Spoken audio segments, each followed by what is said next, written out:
അതും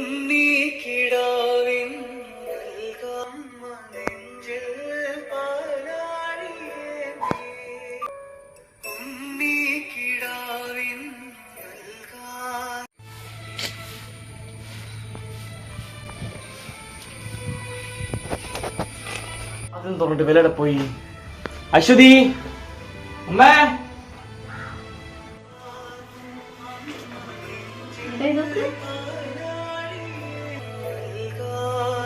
നല്ല കൊച്ചില്ലേ? കുട്ടികളെ ചിരിയും കളിയെല്ലാം കാണാൻ കുറുമ്പിയ.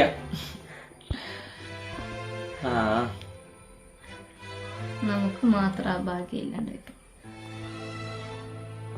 അതൊന്നും അങ്ങനെ നീ പറയാൻ കാരണം?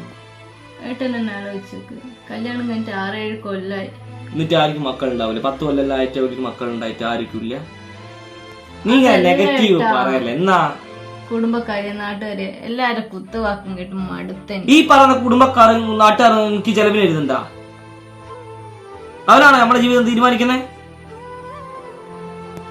ഓരോരുത്തർ നെഗറ്റീവ് അടിക്കാനായിട്ട് ഓരോരുത്തർ വന്നോളൂ. ഓരോരുത്തർ വർത്തമാനം കേട്ട് അങ്ങനെ സങ്കടപ്പെട്ടോളൂ. അങ്ങനെ എത്ര ആക്കണ്ട? ഒരു 10 വർഷം കഴിഞ്ഞിട്ട് കുട്ടികളാവുന്നേ? ചില ആവാണ്ടിരിക്കൂ. അതിൽ നിനക്ക് 80 വയസ്സായിട്ടുണ്ടാ? എന്നാ ഇങ്ങനെ എത്ര കരയുന്നേ? അതിനുള്ള സമയം ആയിട്ടുണ്ടാവില്ല. എന്തൊക്കെ പറഞ്ഞാലും ഏട്ടൻ മനസ്സുകൊണ്ട് ആഗ്രഹിക്കുന്നില്ല ഒരു കുഞ്ഞിക്കാലാണ്. എത്ര കാലാന്ന് വെച്ചാൽ നമ്മളിങ്ങനെ ഒറ്റക്ക് കഴിയുക? എല്ലാരും പറയുന്നത് ശരിയല്ലേ? നമ്മൾ വേണ്ടെന്ന് വെച്ചല്ലോ. നമുക്കൊരു കുഞ്ഞിക്കാലാനുള്ള സമയം ആയിട്ടുണ്ടാവില്ല. ഒരു ദിവസം ദൈവം തരും നമുക്ക്. അങ്ങനെ നമുക്ക് പ്രതീക്ഷിക്കാം, അല്ലേ?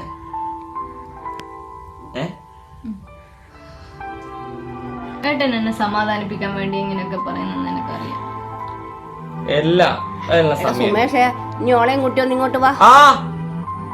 അമ്മയുണ്ട് വിളിക്കുന്നത്. നീക്കി നിങ്ങൾ കിടക്ക്, ഞാൻ വരും. ഒരു സങ്കടം. ഞാൻ വന്നോളൂ. കൊറേ നേരം ഇതിനെല്ലാം ഞാൻ വിളിക്കുന്നത്. എത്ര നേരം? ഇതെങ്ങനെയാ ഒരു അനുസരണം ഉണ്ടാവൂലല്ലോ വിളിച്ചാല്? ഇതെങ്ങനെയാ ചെയ്യുന്ന നേരം? റൂമിലവിടെ കാരി കുത്തിരിക്കും, കഥ കൊടുത്തിട്ട് അവിടെ കുത്തിരിക്കും. എന്നിട്ട് ഇത്ര കാലമായിട്ട് ഒരു കുഞ്ഞിക്കാലി വരെ കണ്ടിട്ടില്ല. അതിനുള്ള യോഗമൊക്കെ ഞാൻ പറഞ്ഞ നാട്ടുകാർ മുഴുവനും പറയുന്നു. ഞാൻ പറഞ്ഞിട്ട അല്ല, ഇന്റെ കെട്ടി ഒന്നും വരുമെന്ന് ആയിക്കില്ല. ഞാനിപ്പൊ ചേട്ടാ വളയിലെന്ന് ചോളെ വിളിക്കാൻ അങ്ങോട്ട് പോണാ. അശ്വതി എടാ, ഇഞ്ചോട് എത്ര നേരം വിളിക്കുന്നത്? എത്ര നേരമായി ഞാൻ വിളിക്കുന്നത്? എന്നാ അവിടെ പോയിക്ക്. നിങ്ങൾ രണ്ടാളോട് ഒരു കാര്യം പറയണ്ട എനിക്ക്. ഞാൻ ഇന്നലെ കുടുംബക്ഷേത്രത്തിൽ പോയിക്കേനും. അന്നേരം കുറച്ച് വഴിപാടെല്ലാം കഴിക്കാൻ പറഞ്ഞിക്കേനും. കുട്ടികളെല്ലാം ഉണ്ടാകണ്ടിട്ടുണ്ടെങ്കിൽ വഴിപാടെല്ലാം കഴിക്കാൻ പറഞ്ഞിരിക്കുന്നു. പിന്നെ നാട്ടിലെല്ലാരും വഴിപാട് കഴിച്ചിട്ട് കുട്ടികളാണ്. അല്ല, നിങ്ങള് ഇതപ്പോ ഇങ്ങനത്തെ പറഞ്ഞ പിന്നെ എടിയാവോ നിങ്ങൾക്കല്ല? നാളെ തന്നെ പോയി ചെയ്തരാം. ഇന്നോട് കൂടിയാ പറയുന്നത്. അത് വഴിപാടെല്ലാം കഴിച്ചാൽ നിങ്ങൾക്ക് പോയിട്ട് നാളെ തന്നെ പോണമേ. വേറെ ദിവസം പോയാ പോരെ? കമ്പനിയിൽ ഓഡിറ്റിംഗ് നടക്കുന്ന സമയം. അപ്പൊ ലീവ് ചോദിച്ചാൽ തരൂല. ലീവ് തരുന്നില്ലെങ്കിൽ വേണ്ടാന്ന് വെച്ചേക്ക്. ഇതായിരിക്കും വേണ്ടിട്ട് സമ്പാദിക്കുന്നത്. എടാ, ഇന്നോട് കൂടിയാ പറയുന്നത്. ഇപ്പൊ നാളെ തൊട്ട് ലീവ് എടുക്കാൻ പറ. ഇതായിരിക്കും വേണ്ടിട്ട് ഇത്ര സമ്പാദിക്കുന്ന. ഒന്ന് നിർത്തമ്മേ. ഓളെത്ര നേരം പറഞ്ഞു വേദനിപ്പിക്കുന്നേ?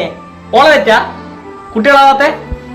ഒരു വഴിപാടും പൂജയും പറയല്ലടാ.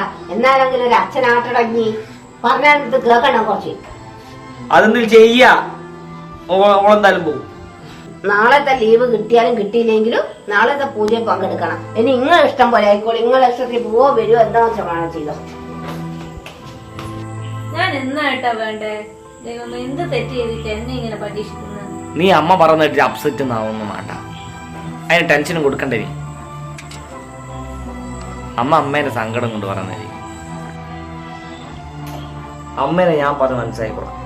ഇനി അതിന്റെ പേരിൽ നീ ടെൻഷൻ അടിക്കണം.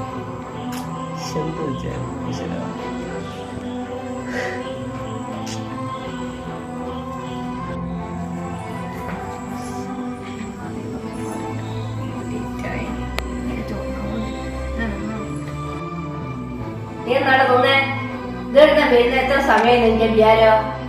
നിന്റെ വീടാറ്റ തോന്നും കാര്യം വരും പോകാനുള്ള വീടാറ്റ ഇത്? ഞാൻ ഏട്ടനെ വിളിച്ചു പറഞ്ഞതാ. എന്ത് ഏട്ട ഏത് നേരം ഏട്ട ഏട്ടെന്ന് പറയുന്നറിയാം.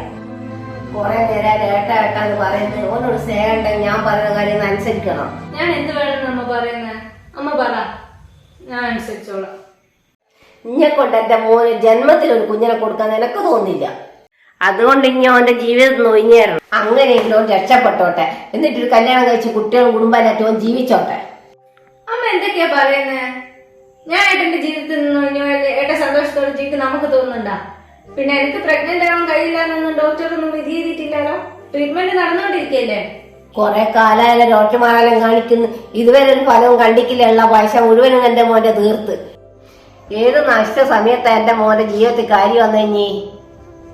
അല്ല എന്റെ മോന്റെ ഒരു തലവിധി, ഒരു മച്ചിനായിപ്പോലെ എന്റെ മോന് കിട്ടിയത്. മതി അമ്മേ, അമ്മ പറഞ്ഞല്ല ഞാൻ കേട്ടിട്ടാ വന്നേ. ഇങ്ങനെ അവളെ കുത്തി നോവിക്കല്ല അമ്മേ. ഞങ്ങൾക്ക് കുട്ടിയില്ലാത്ത ദൈവം ഞങ്ങൾ വിധിച്ചില്ല എന്ന് വിചാരിച്ചോളാം. ഇനി അവളെ ഇങ്ങനെ കുത്തി നോവിക്കല്ല. അവൻ കണ്ടു നിൽക്കാൻ കഴിയാത്തോണ്ട് പറയാനാ. എല്ലാത്തിനും സമയം ഉണ്ടാവും. ഞങ്ങൾക്ക് എന്തായാലും കുട്ടികൾ ഉണ്ടാവും. സമയം ഇത് കൊറേ കാലായടാ പറയാൻ തുടങ്ങിയിട്ട്. ഈ വീട്ടിന് എനിക്കും ഒരു കുഞ്ഞെത്തരും കയ്യാത്തോളം എന്തിനാടാ ഭാര്യയെന്ന് പറഞ്ഞു നിൽക്കുന്നത്? നിങ്ങൾക്ക് ഇവിടെ മരുമകളായി കാണാൻ കഴിയുന്നില്ലെങ്കിൽ വേണ്ട. എനിക്ക് ഇവിടെ തള്ളി പറയാൻ കഴിയൂല അമ്മേ. നിർത്ത്. ഞാൻ കാരണം ഒരു പ്രശ്നം വേണ്ട. അമ്മ പറഞ്ഞത് ശരി. ഞാൻ ഏട്ടന്റെ ജീവിതത്തിൽ നിന്ന് ഒഴിഞ്ഞു പോയാല ഏട്ടന് സന്തോഷം ഉണ്ടാവും. അതാ നല്ലത്. എടാ പൊട്ട, ഓക്ക് കാര്യം പറഞ്ഞപ്പോ മനസ്സിലായില്ല? മറ്റാർക്ക് വേണ്ടെങ്കിലും എനിക്ക് ഇവിടെ തന്നെ വേണം അമ്മേ. ഞമ്മക്ക് നോക്കാനാ ഇവിടെ എത്ര കാലം നിശ്ചയിച്ച് നടക്കുന്നു.